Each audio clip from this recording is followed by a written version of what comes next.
এই কোরআনের ছায়া তলে এসে কত লোক প্রাণ দিল হেসে। এই কোরআনের ছায়া তলে এসে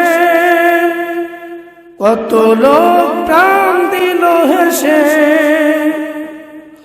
আল্লাহর নাম নিলে যদিও গো সুখ মিলে, আল্লাহর নাম নিলে যদিও গো সুখ মিলে, কেন সেই নাম ছেড়ে দূরে সরে রই, কেন সেই নাম ছেড়ে দূরে সরে রই।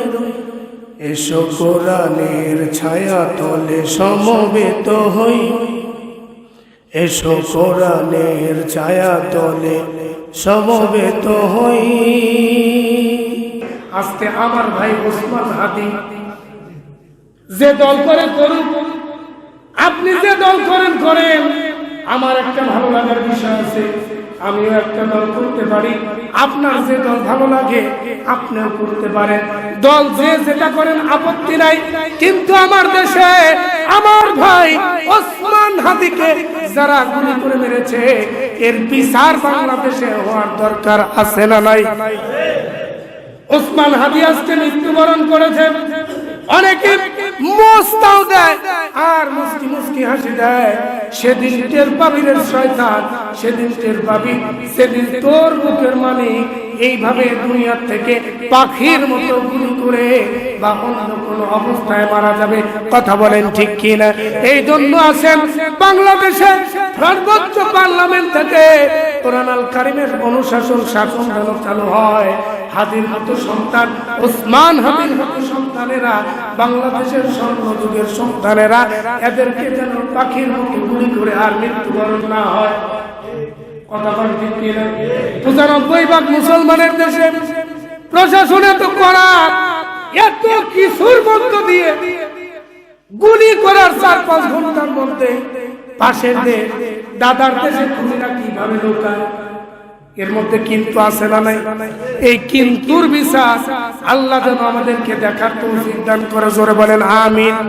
এজন্য পাশের দেশ লাইভের মাধ্যমে জানাতে চাই, ও দাদারা, যারা বাংলাদেশের খুনিদেরকে নিয়ে গিয়ে আশ্রয় দিয়ে মামা আদর করে, জামাই আদর করে, বইয়ের আদর দিয়ে যারা রাখতেছ, সাবধান হয়ে যাও। মুসলমান কিন্তু বিড়ালের জাতি নয়। কথা বল ঠিক কিনা? মুসলমানরা তো এমন যুদ্ধের ময়দানে গিয়ে যুদ্ধের প্রয়োজন হয় নাই। মুসলমানেরা যুদ্ধের ময়দানে গিয়ে নারায়ে তাকবীর আল্লাহু আকবার বলার কারণে মুসলমানদের আওয়াজে বিধর্মীরা এমনি পলায়ন করেছে। কথা বলেন ঠিক কিনা? এই জন্য বলতে চাই, পাশের দাদা বাবুরা যারা খুনিদেরকে আশ্রয় দিচ্ছ, ভালো হয়ে যাও, মাসুম ভালো হয়ে যাও। ঠিক কিনা? এখনো সময় আছে, ভালো হয়ে যাও। যারা খুনিদেরকে আশ্রয় দিচ্ছ, মুসলমানদের ইমানের পরীক্ষা করো না। মুসলমানরা যদি এক হয়ে নারায়ে তাকবীর আল্লাহু আকবারের ধ্বনি দেয়, ইঁদুর পালাবার জায়গা পাবে। সনাতন ধর্মের এই দাদারা বাবারা পালানোর জায়গা পাবে না। কথা বলেন ঠিক কিনা? আল্লাহ পাক উত্তম ফয়সালা দান করেন। আমার ভাই ওসমান হাদিকে আল্লাহ পাক জান্নাতের উচ্চ মাকাম দান করেন। জোরে বলেন আমিন। বিসমিল্লাহির রহমানির রহিম। তাহা মা আনজালনা আলাইকাল কুরআনা লিতাশকা ইল্লা তাযকিরাতাল লিমান ইয়াখশা। সম্মানিত বন্ধুগণ,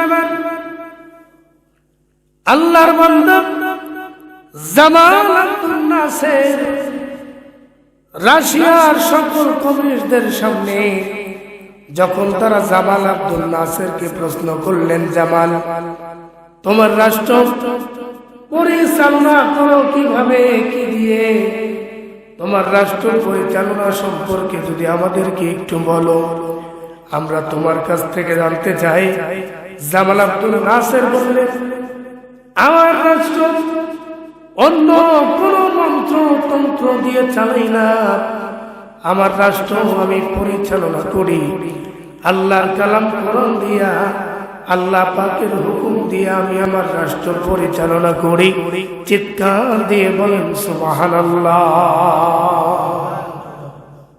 তার কারণ হলো মানুষ যখন কোরআনুল কারীমের ছায়া তলে এসে যাবে, মানুষ যখন কোরআনুল কারীম দিয়ে নিজেদের জীবন চালাবে, রাষ্ট্র পরিচালনা করবে, রান্নাঘর থেকে শুরু করে রাষ্ট্র পর্যন্ত, গণভবন বঙ্গভবন থেকে শুরু করে সব জায়গায় যখন আল্লাহ পাকের কালাম কোরআনকে নিয়ে যাওয়া হবে, আল্লাহ পাক এই কোরআনুল কারীম দিয়ে নিজেদের জীবন চালানোর কারণে ওই রাষ্ট্রের, ওই সমাজের, ওই পরিবারের মধ্যে আল্লাহ পাক অনন্তকালের অসীম শান্তি দান করে দিবেন। যেরকম সুবহানাল্লাহ। তাহলে রাষ্ট্র হোক, বাড়ি হোক, রান্নাঘর থেকে শুরু করে সব জায়গায় আইন চলবে যা, তিনি কে? আল্লাহ। এবং এই আল্লাহর আইনকে চালাতে গেলে যে কিতাবের প্রয়োজন হবে, সেই কিতাবের নাম কি? কোরআন। আমার দেশে তো কাঁচা বাদামের গান ভাইরাল হয়, কোরআনের কথা ভাইরাল হয়। কোথাকার কোন পাগল ছাগল কি বলে না বলে সেগুলো ভাইরাল, কিন্তু কোরআন ভাইরাল হয়। ভাইরাল যদিও হয়, মানুষ যদিও শুনতে চায়, এক শ্রেণীর মানুষ আছে তারা কোরআন থেকে মানুষদেরকে কিভাবে ডাইভার্ট করে অন্যদিকে নেওয়া যায় তার পরিপূর্ণ পায় তারা চালায়। কথা কোন ঠিক কিনা? সেদিকে না যাই, জামাল আব্দুল নাসের বললেন, ভাই আমি আমার রাষ্ট্র পরিচালনা করি আল্লাহর কালাম দিয়া, আল্লাহর কোরআন দিয়া আমি আমার রাষ্ট্র পরিচালনা করি। রাশিয়ার ওই কমিউনিস্টের ভেতরে যতগুলো রাষ্ট্র প্রধানরা ছিলেন সকলেই ডাক দিলেন আর বললেন, জামাল আব্দুল নাসের, তুমি যে কোরআন দিয়া রাষ্ট্র পরিচালনা করো, এই কোরআন তো আজ থেকে 1400 বছর পূর্বের কিতাব, এটা তো পুরান হয়ে গেছে, এটা তো পুরাতন কিতাব। সুতরাং আমরা কত আপডেট জিনিস নিয়ে এসেছি, আমরা কত নতুন নতুন ভার্সন আবিষ্কার করেছি, আমরা আপডেট আইন দিয়ে দেশ চালাই, এরপরেও দেশের মধ্যে শান্তি নাই, দেশের মধ্যে অশান্তি, দেশের মধ্যে হানাহানি মারামারি, কত রকমের কত বিপদ আপদ আমাদেরকে সহ্য করতে হয়।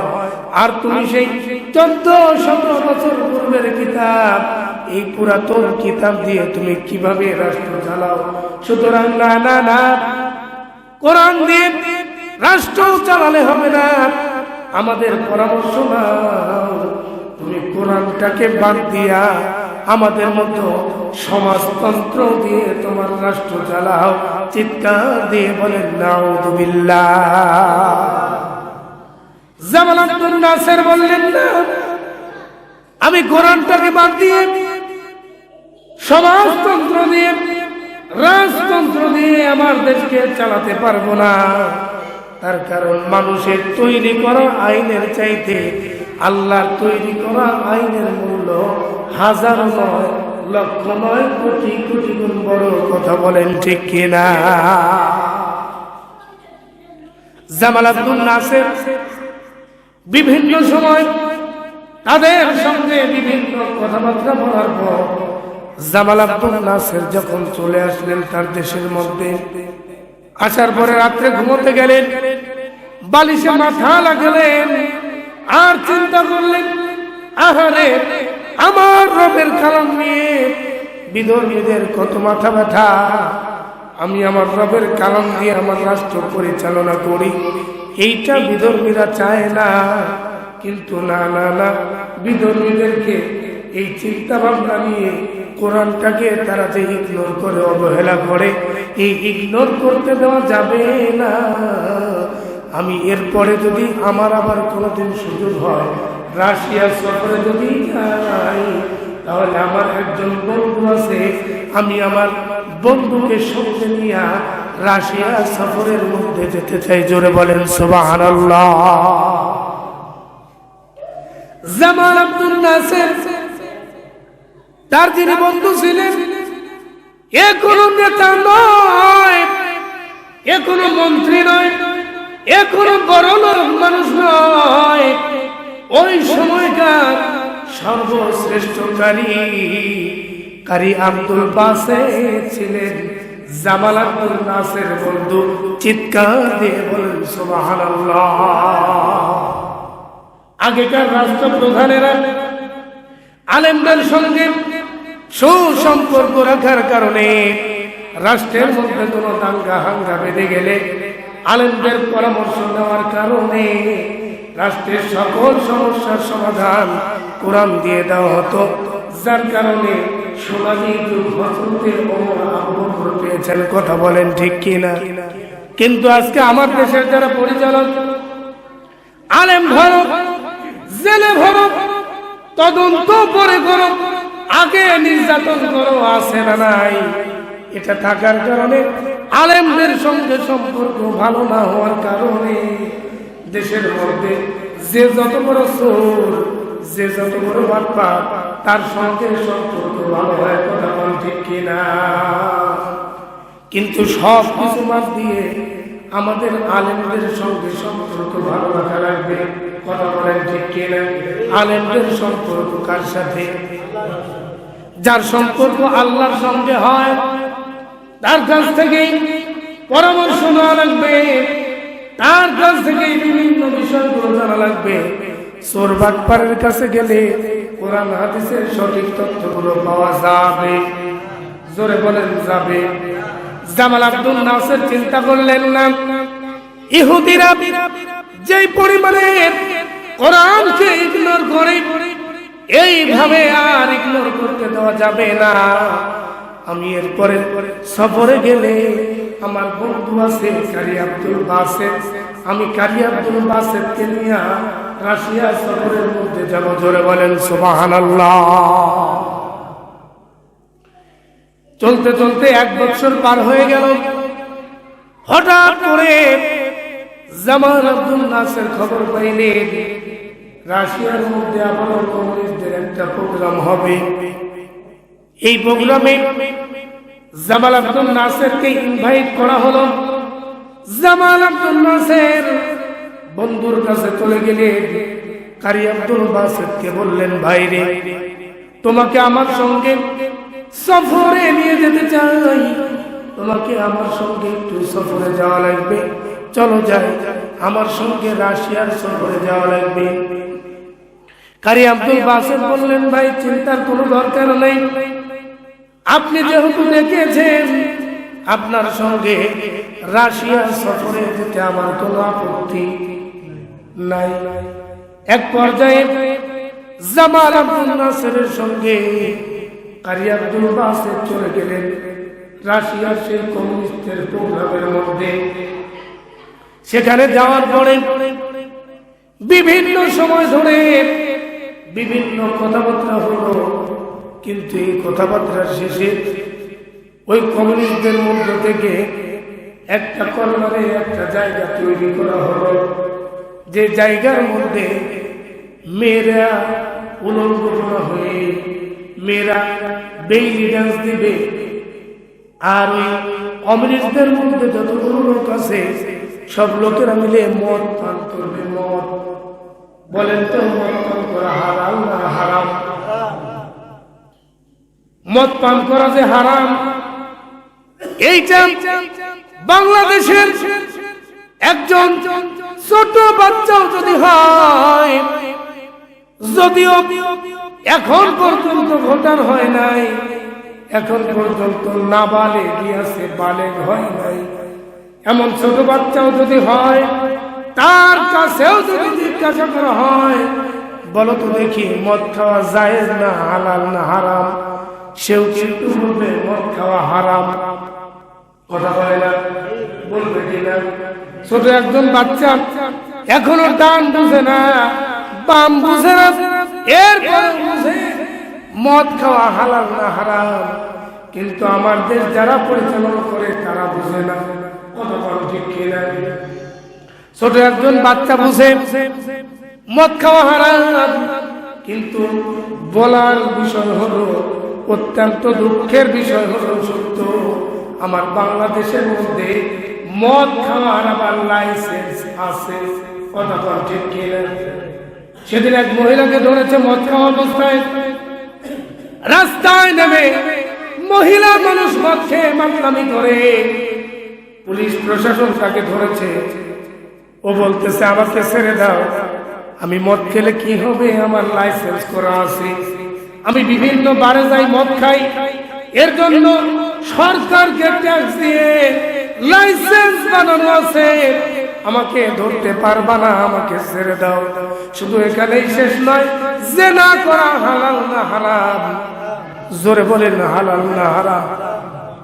এরপরেও দুঃখের সঙ্গে বলতে হয়, বাংলাদেশের প্রত্যেকটা জেলায় জেলায় পতিতালয় আছে, যেই পতিতালয় গুলো পুলিশ প্রশাসন পাহারা দেয়, ভিতরে জেলার কাজ চলে আসে না নাই? যে দেশের মধ্যে 95-96% মুসলমান থাকার পরেও, যেই দেশের মধ্যে মদ খাওয়ার জন্য লাইসেন্স করা হয়, যেই দেশের মধ্যে পতিতারা তাদের দেহ বিক্রি করবে, এই লাইসেন্স যারা দেয়, দুনিয়াতে ক্ষমতার দাপটে চলতে পারলেও আল্লাহর আদালতে তাদের হিসাব দেওয়া লাগবে কি লাগবে না? জামাল আব্দুল নাসের গেলেন রাষ্ট্রীয় সফরে, সঙ্গে সফর সঙ্গী কে? কথা বলে না, কারি আব্দুল বাসের। কিন্তু রাষ্ট্রীয় আলোচনা শেষ হওয়ার পরে ওই কমিউনিস্টদের মধ্য থেকে সিদ্ধান্ত হয়ে গেল, ওই অনুষ্ঠানের মধ্যে এক সাইডে একটা স্টেজ বানানো হয়েছে, ওই স্টেজের মধ্যে মহিলারা উলঙ্গ অবস্থায় বেরি ডান্স দেবে আর মদ পান করা হবে। এটা তাদের রুলস অনুযায়ী হয়। প্রত্যেক বছর এই দিনে তারা অনুষ্ঠান শেষে এইভাবে মেয়ে দিয়ে নাচানাচি করে আর মদ খায়। বলেন দুইটা কাজে জায়েজ না হারাম? দুইটা কাজে হারাম। জামাল আব্দুল নাসের বসে আছে, ইতিমধ্যে অনুষ্ঠান শুরু হয়ে গেল।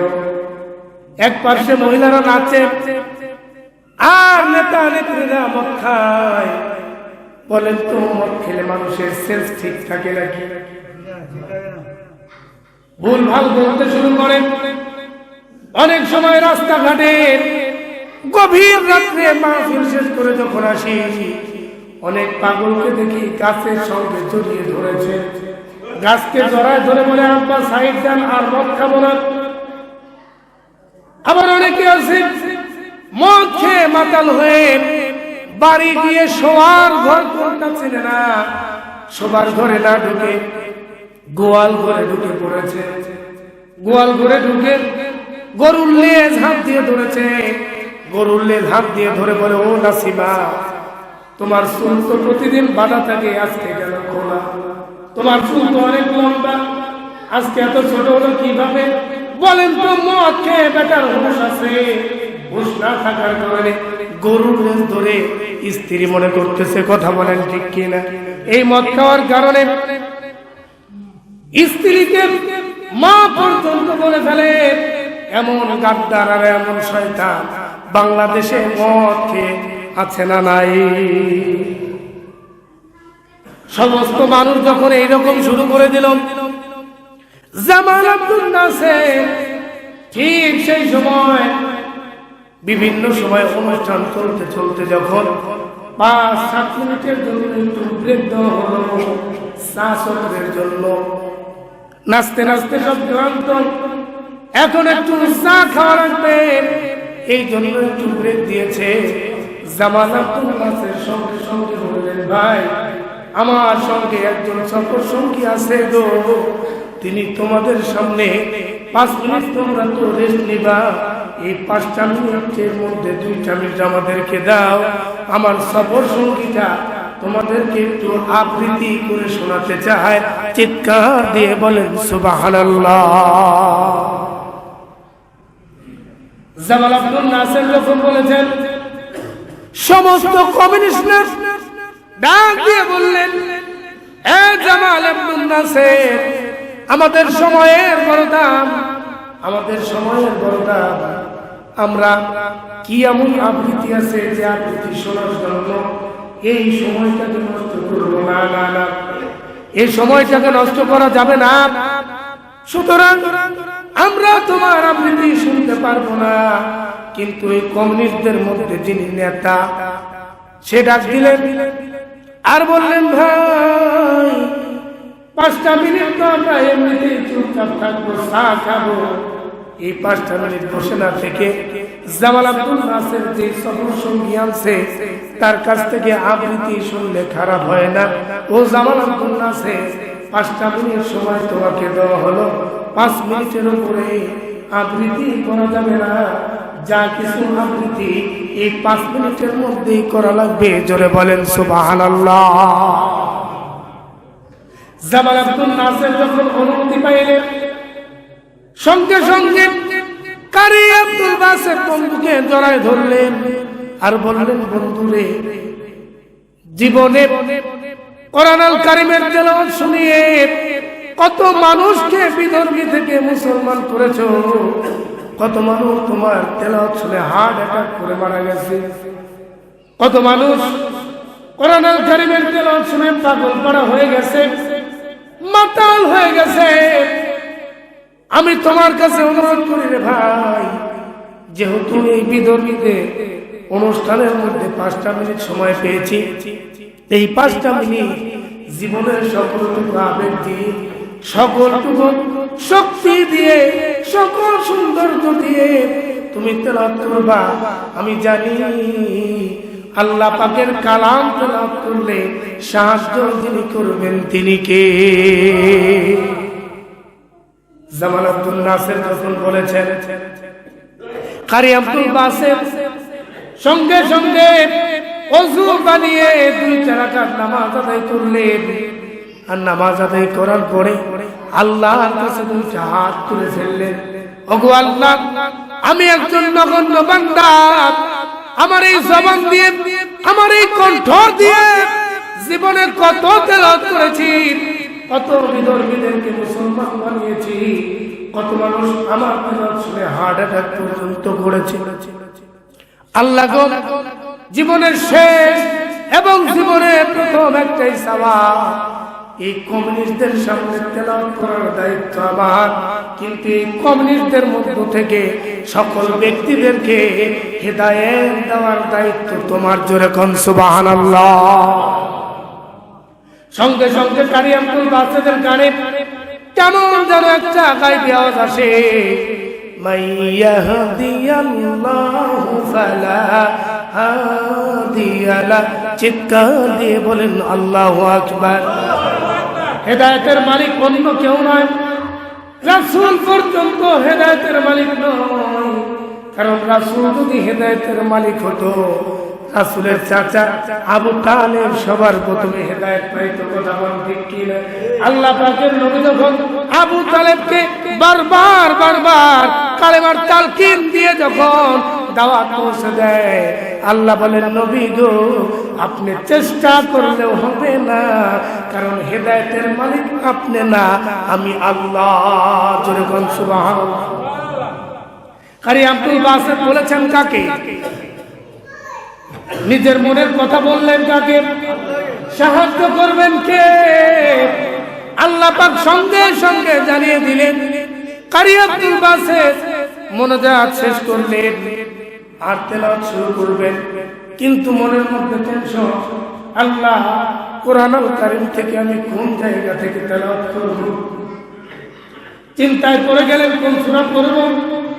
হঠাৎ করে কারি আব্দুল বাসেতের মাথার মধ্যে আসলেন যে সূরাটি তেলাওয়াত শুনে যেই ওমর খলিফাতুল মুসলিমিন, আমিরুল মুমিনিন, যেই ওমর নাঙ্গা তলোয়ার নিয়ে রাসূলের মাথা কাটার জন্য, মস্তক খণ্ডন করার জন্য বের হয়েছিলেন, কিন্তু নবীদের জবানে যেই সূরার তেলাওয়াত শুনেছেন, যেই সূরার তেলাওয়াত শুনে হযরত ওমর নবীজির মাথা না কেটে নবীজির পায়ের মধ্যে নিজের মাথাটাকে নামিয়ে দিয়েছেন। ওই সূরাটা থেকে তেলাওয়াত করব, জোরে কোন সুবহানাল্লাহ। সঙ্গে সঙ্গে কারি আব্দুল বাসেত তেলাওয়াত শুরু করে দিলেন, তাহা মা আনজালনা আলাইকাল কুরআনা লিতাশকা ইল্লা তাযকিরাতাল লিমান ইয়াখশা।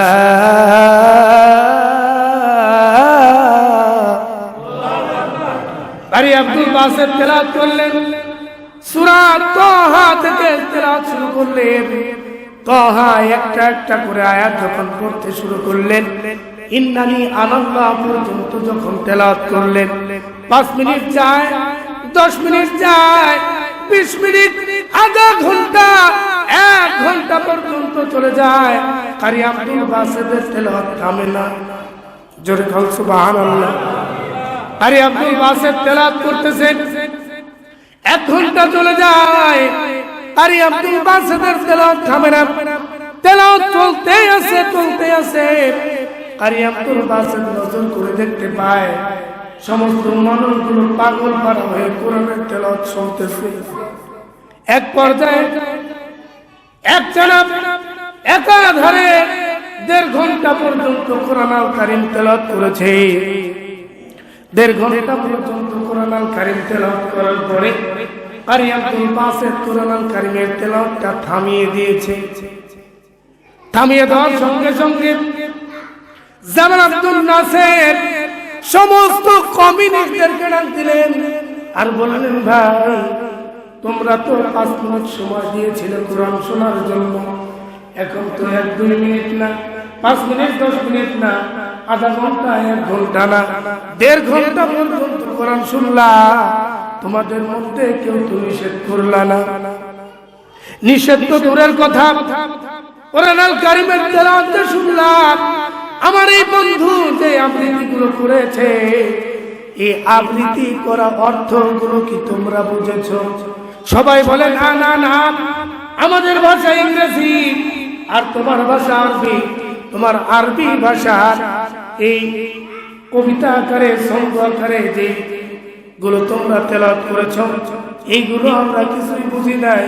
জামাল আব্দুল নাসের বলে, বুঝলাম কিছুই বুঝো নাই, কিন্তু তোমাদের কাছে একটাই প্রশ্ন, 1.5 ঘন্টা তেলাওয়াত শুনলা, কেউ থামতেও বললা না, আর তোমাদের কাছে একটা বিষয় জানতে বড় ইচ্ছা হয়, তোমরা এই তেলাওয়াত শুনলা, অর্থ বুঝলা না, কিছুই বুঝলা না, কিন্তু তোমাদের চোখ বেয়ে বেয়ে কেন পানি পড়ে, তোমরা কেন কাঁদো, তোমাদের কান্নার কারণটা একটু জানতে চাই। চিৎকার দিয়ে বলেন সুবহানাল্লাহ। সকল কমিশনার ডাক দিলেন আর বললেন, ভাই জানি না তোমার এই বন্ধুটা কি তেলাওয়াত করেছে, কিন্তু যতই শুনি ততই মজা লাগে, ততই মধুর লাগে, ততই শুনতে ইচ্ছা করে, যতই শুনি মন চায় আরো একটু শুনি, থামতে ইচ্ছা হয় না, যতই শুনি ততই মজা লাগে, আর চোখ বেয়ে বেয়ে যে পানির কথা বলো, জানি না জানি না। এই তোমার বন্ধু যখন তেলাওয়াত শুরু করেছে, এমন ভাবে কান দিয়ে ঢুকে হৃদয়ের মাঝখানে কথাগুলো আঘাত করে। তোমার এই বন্ধুর আবৃত্তি এমন ভাবে হৃদয়ের মধ্যে আঘাত করে, হৃদয়টা ফেটে চৌচির হয়ে চোখ দিয়ে কেন জানি দর দর করে পানি বেরিয়ে যায়। আমরা কেউ জানি না ওই তেলাওয়াত শোনার কারণে কে যেন আমাদেরকে কে যেন কাঁদায়, জানি না, চোখ বেয়ে বেয়ে কেমনে যেন পানি পড়তেছে তাও বলতে পারবো না।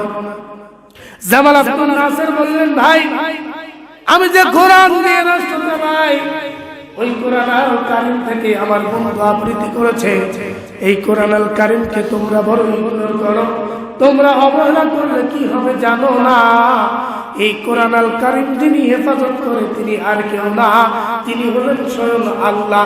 যিনি তোমাকে সৃষ্টি করেছে, যিনি আমি জামাল আব্দুল নাসিরকে সৃষ্টি করেছে, যিনি তোমাদেরকে খাওয়ায়, আমি জামাল আব্দুল নাসিরকে খাওয়ায়, যিনি তোমাদেরকে লালন পালন করে, যিনি আমি জামাল আব্দুল নাসিরকেও লালন পালন করে। চিৎকার দিয়ে বলেন সুবহানাল্লাহ। কমিউনিস্টদের মধ্য থেকে যতগুলো মানুষ ছিল সমস্ত মানুষগুলো কাঁদতে কাঁদতে কান্না জড়িত অবস্থায় সকল মানুষগুলো বললেন, জামাত আর দেরি করতে চাই না। যে কোরআন আল কারীমের তেলাওয়াত শুনলে নিজের কন্ট্রোল থাকে না, নিজের কন্ট্রোলের বাইরে কে যেন আমাদেরকে কাঁদায়, ওই কোরআন আল কারীমের তেলাওয়াত শুনে আর একটা সেকেন্ড দেরি করতে চাই না। যত কমিউনিস্ট আছে আমাকে সহ বাকি সবাইকে পড়ায় দাও লা ইলাহা ইল্লাল্লাহু মুহাম্মাদুর রাসূলুল্লাহ সাল্লাল্লাহু আলাইহি ওয়াসাল্লাম। সমস্ত মানুষগুলো কালেমা পড়ে নিলেন, মুসলমান হয়ে গেলেন। কার বদৌলতে? কোরআনের বদৌলতে। কথা বলেন ঠিক কি না? এই কোরআনের শাসন, এই কোরআনের অনুশাসন আমার দেশে চালু থাকার দরকার আছে না নাই? বলবেন হুজুর এত শক্ত কথা জুমার সময় কেন বললেন? আসলে একটু মিলাই নেই।